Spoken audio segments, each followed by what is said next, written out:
let's see where this is going in terms of the creativity and the openness that we've been hearing about all morning, and especially where we're going with this, the Big Bang disruption. We heard Craig Davis been talking about artificial intelligence by 2035. God knows what's going to be happening. But if we're thinking about this, we need to be thinking about putting 100% of our talent to work. But what does this mean for our mindsets? Do we in fact need to reset our mindsets for this future, a very different future, because maybe what we've learned so far isn't going to be so useful into the future? So let's have a look. Let's have a look at which lens you're looking at the economy through, looking at society through.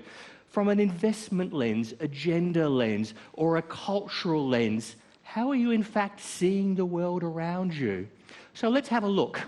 Narelle, help me out here. Here's Julia and Nadia. What are they getting up to? Buying a BMW? No, they're not buying a BMW. They've designed the BMW. So this is it. What sort of gender lens do you have on at the moment when you see this? And let's have a look at this. Let's introduce you to another fabulous woman. This is Zahir Hadid. She, in fact, designed the BMW factory where that BMW rolled out. And there's a little bit more to the story as well. Here's next year's advanced cruise of the harbour. She's also designing the super yacht of the future. And how extraordinary is that? So let's have a look at this for a minute. Men design 90% of the luxury goods. Women do a lot of the buying. And yet this is what we're seeing. But let's move on for a second. This is what the head of equity research at Credit Suisse has to say. Companies with women in senior management positions receive 27% higher return on equity and 42% higher dividend ratio payouts. And there's a reason for this. The research coming out of the London Business School shows that gender-balanced teams, those that are 50-50, they optimise safety, they optimise team confidence, they optimise team efficiency, and team experimentation. This is really important because in the startup economy, we've got the new report from Dow Jones spinning the wheels of startups, and this is what they're coming up with. US tech startups with more than one senior female manager were 61% more successful in ramping up. How interesting is that? I find that really interesting data. And now, let's have a look. Perhaps not having women is a risk management issue. Let's think about that. And so this is where my work over the past 10 years, I've been working a lot in Scandinavia. This is a report by the Swedish government and Norwegian government called Gender Innovation. They found that gender-balanced teams are twice as innovative, twice as productive. And they're rolling out their programs, not just in your traditional programs. And this is right across. Here are all the industries: ICT, steel, energy, marine, forestry, food processing, advanced manufacturing. See how fast I talk because they've done so much. And with reverse peer-to-peer training and mentoring, they're creating these programs across all of these sectors because it's about peripheral vision and knowing the dynamics of how to bring that energy together in terms of individual competencies to explode new products and services. Narelle, who's this guy? Tell us about him. It's a new economy tradie. So in Norway, they decided to do some norm-critical innovation, and they did this as a bit of a kind of a stunt. It's a kilt designed for tradies, highly practical, cool in summer, and they've been exporting it to Scotland. And so we've got another supermodel to introduce you to now as well. And check this out. The Economist pin-up. Yes, the Scandinavians are the supermodel for the Economist. And look, we're now going to finish. This is all about what we do here today. And as we say, this is going to be our theme for this session. The world's moving so fast that the man and woman who said it can't be done is generally interrupted by somebody doing it. So let's see how a new bunch of men and women, in fact, are doing it. And we're going to find out on stage right now. Thank you, Rodin. So are we surprised by the statistics at all? I'm imagining that in this room we all have some insights into the value of diversity in terms of driving performance and innovation. Yet more broadly, at large in the economy, we see a massive gap. And today we've 4 people who within their organisations and communities, they're actually working on closing that gap. So we're going to draw on this talent pool today to get some insights. So we're briefly going to just move through the 4 dimensions that we talked about. And Siobhan, your Media Molecules now are quite a substantial business, 50, 60 employees in London. How do you... how important is creativity to you, and how do you put it to work at Media Molecule? Well, it's completely crucial to what we do. So we specialise in making, our shtick is creative games. So there's all sorts of games that you can play, but we like to make games which actually force people to be a bit creative and make things. So we made one called Little Big Planet, we've made one called Tearaway, and we're just in the works with our current one, which is called Dreams. And the most important thing, one of the things that we love to be able to play with is hardware. So we work with PlayStation, so we will look at the machines and we'll look at what's going outside the industry. So Little Big Planet was made kind of prior iPhone, prior to Facebook, prior to Twitch and Pinterest and everything like that. And at that point, we were really looking at how do we bring people together and to collaborate together. Collaboration is such an important thing. We all love the idea of how do you connect people in a way where they can actually have a jam, the same as being in your garage with your band having a jam. How do you bring people together from all across the world doing creative things together? And with LBP, that was pretty successful, but the world wasn't quite PlayStation may not have been quite ready for us. But now we're doing that all over again, and we're in a world where actually we're even more connected. And so we're playing with that. So it's how do we now use all of the technology that we have. But where it's really interesting for us is that we're really relying on just human creativity and helping people be creative and giving them a space to... How do you do that? How do we do that? I think... by our sense of play. Everybody everyone on our team is a maker of some kind, whether or not they will have all made video games before, but outside of that it may be that they make bags or they make hats or they make food or they make a garden, and we really celebrate that idea of how do we make something together. And so we create an environment where we do that by actually making stuff together all the time. So whether or not that's making food together in the kitchen or whether or not it's actually just really getting together around this game that we're making and looking at it and playing it, and being very respectful of the fact that when you're everyone here creates things to a certain degree, and when you're going through that process you have to kind of find people you have the right chemistry with. I always think a band is a really good way to think about a games team, because we're a bunch of creative people who have to have chemistry, who have to have some kind of shared interest, and we all have to want to jam together and go through that kind of the thousands and little problems that you have to solve when you're creating something. There was a guy from a company I spoke to the other day from Xero, and he was saying that the creative people move in packs. Yeah. So keeping them excited and interested and so forth is important. And nice that there's a maker lens over that. So Scott, you're the famous #open company no bullshit at Atlassian. So how do you make that move beyond what sounds like very nice rhetoric to actually reality? Well, it's a means to an end, right? The reason I like the 4 things of your book is that they're all sort of interrelated, and I think you can't be creative unless there's some aspect of being open and transparent, because it's hard to tell your employees, go be creative, but if they don't know the company direction and the biggest worries you've got as a company and where you're headed, then they'll go innovate in some random corner and you'll be disappointed with the results. So I think openness and transparency are a real sort of fundamental part to the innovation that you want out of your employees. We're pretty famous. We have one of our 5 values is open company, no bullshit. And I guess that attracts people who think like that, and it comes from the top. Some things that we do to kind of reinforce that. From the very early days when we started Atlassian, we have a bug tracker where all our customers can raise bugs in our products, and that's public. So anyone in the world, you can go there right now on your phone and see all the bugs we have in our software products, which is pretty unheard of, and still I don't know of any other company of our size and scale that does that anywhere in the world. That flows through all to internal practices. So we have an intranet which has, apart from employee salary and compensation data, has everything we are doing inside Atlassian, our annual plans, our strategic objectives, all the way through down to every meeting we have at Atlassian, the minutes for that meeting is available publicly internally. There's a flip side to all that information sometimes of categorising it all, but there's been plenty of times when I've needed to get something done late at night and no one's around, and I can easily find the information I need to get that job done without having to wake someone up or go chase it down. And so I think if you think that replicated through about 1,800 staff around the world, so if you can get that experience replicated through your entire company, they can get a lot of stuff done a lot faster.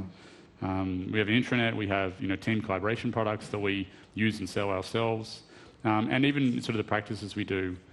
Every Friday that I'm in Sydney not travelling, I have an Ask Me Anything session where I get about 30 of our staff together in a room. It actually has some stadium seating a bit like this, and just ask what's on their mind, and go through kind of whatever happened they want to know about, whether it's strategy or the latest office direction that we have.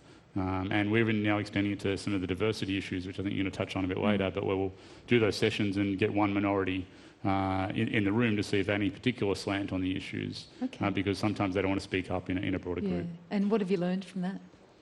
All sorts of things, like in terms of different areas. Like we have, in our particular industry, computer science and technology, the bigger sort of diversity issue for us is not really race diversity in Australia. We're pretty balanced on that. It really comes down to gender for us, and we struggle all the way back in a sort of high school, university days, because it's not like we're lawyers and there's 55% of lawyers graduating are women and they hit a certain area and don't make partner. We have 15 to 17% of women graduate at a university with a computer science degree, and so our struggle to sort of make those changes starts a lot earlier in terms of encouraging coding in high school and other things that to sort of increase the gender balance. Yeah, such a cool area to be working in too. So we're going to come back to that, and that was a good point, that they were all connected, because that indeed is the case. And Brendon, at Telstra, I know it's a big organisation, 34,000 staff. You've been working on open and speeding it up in what is a hierarchy. Tell us how you're tackling diversity, because inclusion and inclusive values are key.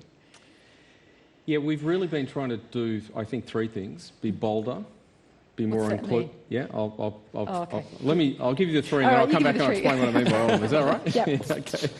So it's really trying to be bolder, be more inclusive, and I think be a lot more transparent. So if I give you sort of three examples of what I mean by that: being bolder, we've declared 40% of our executive positions will be with women by 2020. Okay. And the board's done that, and we're going to report. So that's the board's going to be reporting that to the market. So when you really break that down, what that means is, if you look at our population of 300 executive women, we've got a remix 40. 40 less men, 40 more women. Okay. And you say to yourself, well, that seems realistic and eminently achievable. So for me, that means this year I've got to remix 3 male to females. I've got to do that again next year, and I've got to do that again the year after. So I think that's a bolder objective, the board reporting it externally, and that's a material change. So that's an example of what I mean by bold. Inclusive, we announced all roles flex. So that essentially means all roles are flexible. And we initially started out with a conversation about childcare. And should we have more childcare facilities? Qantas is a great example of one that has a great childcare facility at Mascot. And then we thought, well, could we get that across all the locations, and how practical? What could we do that was even bigger and more inclusive? And so we went to all roles flex. And so now we've gone from, in fiscal year 12, we had about 300 people who were working flexibly. Now we've got 2,500 that are working flexibly, and that's really growing. But more importantly, that's in the hands of the staff and their managers. It's not something that needs to come through a corporate process. There's no corporate approval process. In fact, it's getting hard to track. And then the third thing is probably us diversifying as a business. So we're into software now, we're into health. We're looking to have more of our portfolio based outside of Australia. So for my business, I've got about 20% of my revenue outside of Australia. Okay. We've got objectives to grow that. But if you look at my resource base, I've got a third of my resources outside of Australia, but only 20% of my revenue. So already we're looking to tap into the rest of the world and some of those magnificent capabilities that they have. So there's some examples of sort of what I mean by bold and inclusive and increasing the intensity. And you've hit on a really good point, which is it doesn't happen on its own. It doesn't happen by accident. It's got to be engineered to a point in terms of inclusion and so forth. It really does, and the senior leaders have to take a role. Yeah. So we've become huge social internally. We use Yammer is our sort of preferred tool. We've got lots of Yammerites. Yeah, and that's open as and well. the chief social officer was our outgoing CEO, David Thody, and he was constantly on Yammer. You couldn't keep up with him some days. I don't know how he did it. He said it was revolutionary. It was revolutionary. For the company. It has to start from the top. Michelle, last but not least, so restaurant empire. Everyone thinks of restaurants in terms of being creative with food and so forth, but we're going to ask you to talk about equity today because it's an aspect that we often take for granted. We're talking about fairness, essentially, to customers, community and employees. I first of all want to know what all the blokes are doing, the 3 who are being chucked down every year. How are they coping? You need some more talent? Yeah, I do actually. Actually, I do. I need a lot more talent, but anyway, that's a different matter. That was a good question. We talked about this before a little bit, but one of the things that working on from an equity point of view that actually Narelle was surprised about was that I set up a company about 27 years ago or something, and I had no money to start with, and I had lots of shareholders, and they were all pretty decent people until I tried to get rid of them, but that was a different matter. But one of the radical things that I did do early on was say we're going to put 5% of the company into an employee share scheme. And I owned half the company, and I was prepared to put in my half, and I had a lot of objections to it. It was really interesting. I mean, nobody worked in the place. I mean, they were all shareholders, and they put money in. They'd all had their money back 20 times over, but they still were really reluctant to give it up. Eventually, I did talk them into it, and we now have I think it's about 14% of our company belongs in an employee share scheme. And the net result of that is that I have people who have worked in our company since... Is there anybody since we started? No, I think I'm the only one from the beginning. But there are other people who've been there 1 year short of me. And when we opened in Shanghai, which is 17 years ago nearly, I have about 5 staff who still are with us right from the beginning. And so I think actually if you're not prepared to share, especially in a small company, I think, if you're not prepared to share something, I think that it's hard to keep people entirely on board. And I often get asked about phantom shares, and ours is way too complicated for a small company. We had big HR advisors. It's way, way too complicated for a small company. But the essential idea of it, I think, is really important. How does that go down in China, which it has different values around... well, I think... equity. You know, there's lots of really surprising things about China, and one is that, you know, when we first set up, I was first say sort of 20 years ago, this belief in equality was really strong. So, you know, the cleaning ladies had an opinion about what you did. You know, it was like, do you really think I care what the cleaning ladies think about? And it was fine, okay. So it sort of wasn't surprising. I think they were surprised that we gave it to them, that we said, you know, you have a right to have this share because you've been here, you qualify, you do this.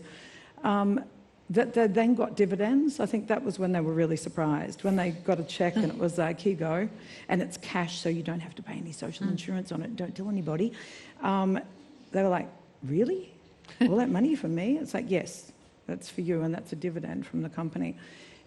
That was really surprising for them. Yeah, I don't know that it's sort of, people sit around and wait for it forever, but I think there's a sort of commitment to something that keeps people a bit engaged.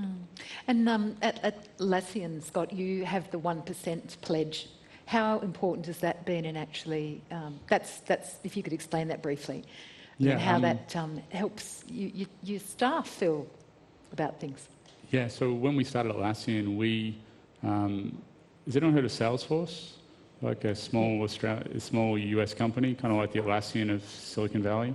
They had a model which is like 1% of equity, 1% of profit, 1% of employee time, and 1% of product that they give away to their foundation. And we followed that model for over 10 years now. And we've given away between $30 and $40 million into that foundation on the back of that. And about this year, I sort of thought, what can I do beyond Atlassian to make an impact in the world? And I thought, well, I could spread that model to other companies out there, because when we donated at 1% of the company, it was worth nothing, and it's subsequently grown to be worth tens of millions of dollars. And I thought, if I can get other companies in similar situation to donate 1% of their equity, then over time that can be a huge amount of money that's contributed back to the philanthropic causes. And so I set a goal of 500 companies globally this year. We're about 380 now so far, so we should exceed that 500 company target. And the reason I'm sort of excited about sharing this with other companies is always the do-good aspect of it. But when people started Atlassian, one of their top 3 things they mentioned in terms of the reason they were attracted to our company was the philanthropic aspects, and that's actually even more concentrated when you sort of the younger you get. The Gen Ys care about that the most, and so it's actually almost a competitive advantage now for your company to have one foot in giving back. And so if I can share that with other companies and it can be a competitive advantage and we get good for the world, that's good for everyone. It's true in China too, because when we first started, we did a big fundraising dinner for a charity, and all of our staff at the time were like, why are you doing this? I mean, like, they're orphans, big deal, it's like too bad for them sort of thing. It's like, gee whiz, this was really like shocking. And so we did this big dinner, and we did a fundraiser and we raised lots of money. And what was really interesting was the way that the whole sort of philosophy changed. I asked everyone to give. I said, please, I'm not paying for any food, I'm not paying for any wine. I just went and said, you got a wine company, you're going to give me the wine. Now, otherwise, forget about it, I'm never buying from you again. So, I suspect you're a good negotiator in that way. Yeah, I was a very good negotiator. But what was really surprising was that, like, the vegetable supplier actually had grown up in an orphanage. And when he found out what this was for, he basically said, I will give all of the vegetables. And then when the vegetable supplier gave all the vegetables, all the young cooks were like, what? So this whole culture sort of, and it wasn't something that was really very common in China at the time. But of course that's changed, like so many things in China. It's changed enormously, and philanthropy in China is the hot topic. Wow. The hot topic. So yeah, it's absolutely. And everybody can't give away enough. Well, that's a good thing. That's one of the other things. I agree. Rodin, I'll draw you in now, because one of the keys with this is it sounds fine. How do you actually get your systems and your behaviours aligned to make this all happen? Well, look, I think that's really interesting, and especially in terms of what Scott and Brendon were saying in terms of you need the openness, you need the transparency, and within that the inclusiveness. And I think, I'm sure, and a quick question to you, Scott, are your people staying longer in terms of once you employ them? We have great tenure at Atlassian, Yeah, and I think, and that's a part of it. People stay, they get to know each other, then they can jam. And knowledge requires, and jamming requires knowledge. You need to know each other, you need to be able to play with each other. And I think that's really important. And as that happens, you build your domain knowledge. And as you build that domain knowledge of expertise, and you've got that connection across the organisation, well, then all of a sudden you're cooking on gas. And that's where you need to get both your systems and your behaviours really aligned, and then you get your intelligence sparking, because that's what's going to give you the innovation. What do you mean by intelligence? The intelligence is what we've got in this room, the cumulative knowledge of people's expertise. It's the ability to learn, it's the ability to be able to get that expertise in a certain area, and then it's the ability to apply it.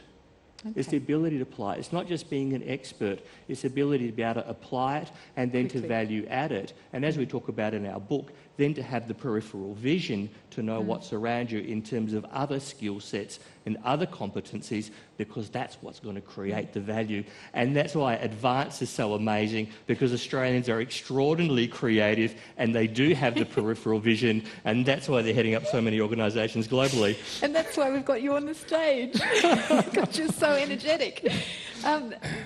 So just getting back to this issue about the HR, so it doesn't get stuck in parts of the knowledge. And how do you deal with that at Telstra, which is fundamentally you need a hierarchy to get things done?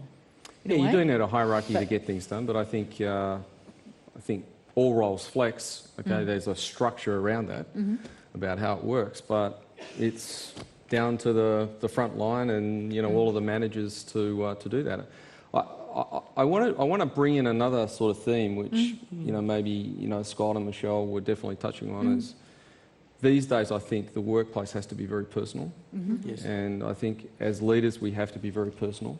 Right. And whether that's Scott sitting in front doing the Q&A or the equity program, making the environment playful and senior managers being seen to be playful, you got to really put yourself out there and really be open about some of the programs you're trying to drive. So all roles flex, letting the organisation know when this happens, that as the leader of my business unit or the organisation, talking about those examples, positive role models. So there's a director on my team, there's an executive on my team who's taken up all roles flex, so he has every Friday off. Was he the one who was in there's a fantastic micro documentary, it's the Equilibrium Challenge. Yeah. And very funny as well. And so, I talk about that all the time. Whenever I'm, at town halls or whether I'm in team meetings, I'm talking about, hey, who's on all roles flex here? And talking about the struggles I have with my own life, trying to get that balance, is important. So being personal, I think, is sort of one of the traits we need today to connect a lot of the themes of the book together. And if Rhonda Brighton Hall's in the audience today, she wrote a fantastic column recently about how organisations need to be more human and to reflect the realities of our world instead of a construct that was sort of 100 years, 50 years old. I'd love to invite you into this conversation because I'd like to know what others in the audience are doing to help breed this more inclusive, open environment. And while we're getting the microphones ready and so forth, Siobhan, a big challenge for your organisation was you were taken over by a global multinational. That's right, we were. And you're still there. Yes, no, we are. Well, I mean, it's not that uncommon for small teams within the games industry to be bought by their publisher. And so that was the model. But I was really nervous about it because there are also a lot of really bad stories about, creative teams being bought and then squashed. And I had sort of been part of one of those. So I wasn't so much worried about the squashing. I was worried about the death by 1,000 cuts of the identity being lost. And if you use the idea of the band idea, for us it's really important for us to remain this really tight creative group. And so I actually wrote a manifesto, and which had a whole bunch of it wasn't really a manifesto, but it was these 20 points where from everything from we had a profit share system in place, and Sony didn't have the same kind of one that we had, so it was important for us to bring over what we had done. But then they actually gave us theirs as well, so it was really handy. We got both. And then even just little things like our email address, it wasn't changing from Siobhan@MediaMolecule.com to Siobhan@Sony.com. PlayStation.com. Just it ranged from a whole bunch of things, having our own HR on site, having our own finance team, and continuing to run within our little bubble. Sony actually have probably the best reputation within video games of keeping their first-party teams within actually keeping them running as they were and not sort of screwing them up. Yeah, it's actually worked out really well for us. They've kind of ended up being a fantastic benefactor to us. But my job is the shelter and protect person, is to make sure that relationship is, does keep working. And that is pretty much a full-time job of making sure that we get enough input and we don't sort of just shut the doors and just, go completely off on one. So yeah, that's been the thing that we've had to really figure out, is that relationship of the right amount of tension. And so it's ended up working well. We're all still there. All 5 of us directors are all still there. We haven't left yet. The Chief Cultural Officer. Yeah. How are we going for questions? With the microphone here, there's a question here, and I've got a couple as well. But Brendon, Nick Carlton. Question for you, 2 things. Firstly, in terms of the transition as you get greater gender equality within the organisation, how do you actually manage that process? And secondly, it's obviously got implications for the males in the organisation as well. And I think over time, as you get that rebalance, I think some males may well feel somewhat isolated given the lack of opportunity within organisations. How do you actually manage that process as well? So we manage the process sort of as I articulated before. If we've got to do a remix of about 40, if we're looking at executive women, then ultimately it breaks down into a set of numbers and metrics, and it breaks down into a set of actions and accountabilities for all of the leaders, and that's how it's managed.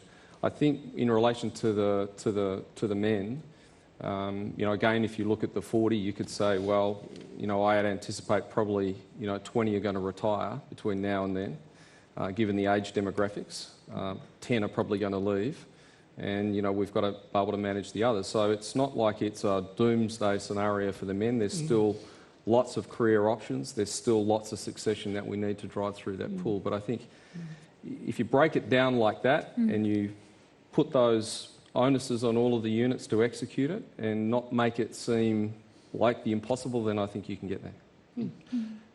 And there's another bit to that answer as well, is that as you start mixing it up, some men will really thrive and they're going to do even better. And that's really important because that actually adds a boost. So it's not just about the numbers, it's about actually building a really fabulous team. And then those who actually don't fit, who are not cooperative, who are not transparent, who are not open, very big door waiting for them. Thank you. So, other questions? Thank you. Question for Scott, actually. I just wondered what you're doing to make ICT sexy to female school leavers. So, what are we doing to make ICT sexy to female school leavers? It actually has to start earlier than female school leaders. It actually needs to get back into the education system a lot earlier. I think it's difficult because at the moment it comes down to what's compulsory in education, and things like maths and other ones are becoming less and less compulsory throughout education, which gives students a lot of flexibility, but it scares me that a lot of students now can graduate a high school degree and not have done maths for a significant portion of it. And also we find that women, when given the choice, elect out of all of those topics early on for peer pressure or other reasons. And so I think the things that we can do starting the education system, they do go back to mandating STEM subjects all the way through. Role models help, so we're trying to do stuff at the early university area, so girls' scholarships for universities. We've sponsored a whole bunch of things there. There's summer camps that we sponsor, which are 50-50 women and men, and so there's a lot of things at early stage to kind of work a bit at a time. It's not a holistic solution as one company, but the idea is to kind of have role models at the graduate high school level and then see if we can convince government that we need to do more in the STEM subjects, which I'm hoping most people in the room think are sort of the fundamental... The advantage of Australia going forward is, is not necessarily... Well, put it this way, it's more into the STEM subjects than other subjects in my mind. I don't know if you have the saying here, year 8 is too late. Have you heard that one? No. So in the UK, there's been a whole bunch of studies done into why young girls are being put off technology. And then the statistic is that by year 8, 30% of young women will have been put off technology by a parent, teacher or peer, which is just nuts, obviously, because our industries are amazing and there's so many opportunities, but there's just so much stigma. And have you heard of the Young Rewired State? No, it's like what's that? It's basically this really cool thing that this lady in England runs, and it's a huge, big coding festival, the Festival of Code. Right. And she's put on a really big effort to get the numbers. In the first year, it was 2% young women at it. And this year, which was her 7th festival, she was up to 30%. We have an initiative here, actually, we're working with Scott on. It's called Code Club. Yeah. I don't know if Annie was here earlier, but She was. one of the key side. She spoke about that, but that's really having a huge impact on young girls, because after 20 hours they can be doing like really creative stuff that interests them. Good. So, and I know Scott and the team we'll have to talk to you about that one here as well. Actually, Siobhan, you have a very culturally diverse workforce and very good gender diversity. Yep. How do you do that? Effort, lots of effort actually.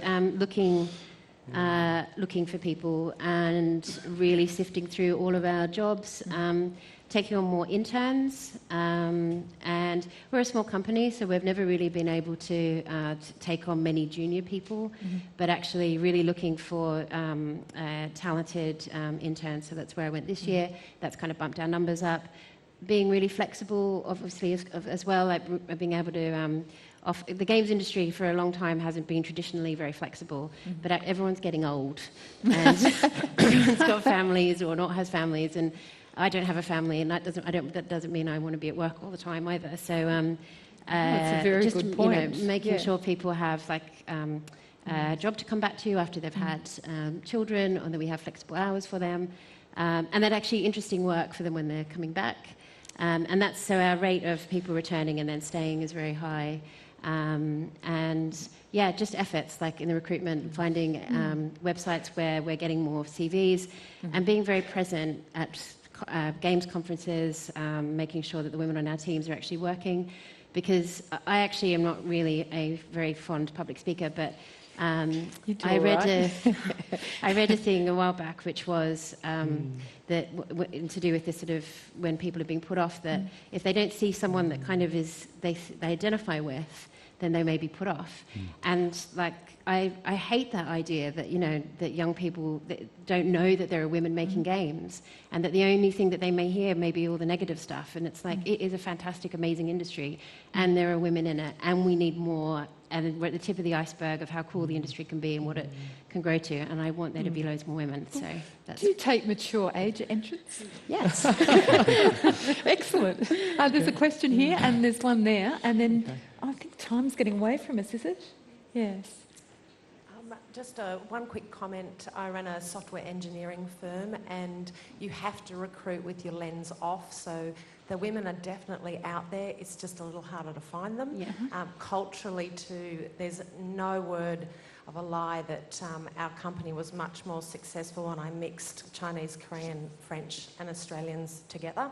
So I commend anyone that does cultural and gender diversity. If I put myself out on a limb, I was recently asked in an IT blog, had I faced a gender ceiling, and I've been in the internet industry for my whole career. And I can honestly say pretty much no, but here's the limb. As I age, I think it's my age and my gender combined is where I'm going to face a ceiling. So I guess I commend Brendon, because executive women means that you and I might get a run at senior position in Telstra, but how do we deal with that? How do we deal with age, where we've got incredible talent at the gender level, but I may be impacted by my age? We're looking at you, Brendon. Well, I think we just have to really have a fabulous pipeline coming through. And to your point, and I think what we've heard earlier, building that pipeline is continuous. I completely agree with you. I think the women are there, and we just have to work it really, really, really hard. I mean, from 2012 to today, we've taken our grad mix from 29% female to 44% female. And that just was a bit of discipline. We've been able to. So I think we just have to have really good pipelines from our lower bands and keep rolling it through, so that doesn't become too much. Do they have full pay equity? Yes, we do. We've done very, very well on pay equity. Good. That's not to say we don't have any issues, but I would say, as far as any corporates in the country, we'd be right up there with pay equity. And it's the things that we don't like to think are happening. They're actually part of the system. So it's about fixing the system. Yeah, and I think that's really important. That's a really powerful question. So thank you for that, because we go from the bad guys to the good guys, and there's a whole bunch of organisations in between. In our book, we have a maturity model. So we go from companies at risk to the highly adaptive, and then how to step through. And I think they're the elements to do with the systems and the behaviours, then companies can actually work their way through. I think that's really important because sometimes you're a bit of a middling company, and then it's also, well, how do we take the next step? And I think the toolkit that we've provided at the back of our book, and also the really great things that the Male Champions of Change have done as well in terms of their work. So there's some good stuff out there in terms of making the transition, making the commitment, as the companies here have on stage. And at that point, I'm going to have to leave it because I'm sorry we didn't get to your question because time's against us. A lot of work to do. New economy is very exciting, lots of challenges in our organisations. The information's out there, so let's get together and make it happen. Please put your hands together and thank Brendon, Siobhan, Scott.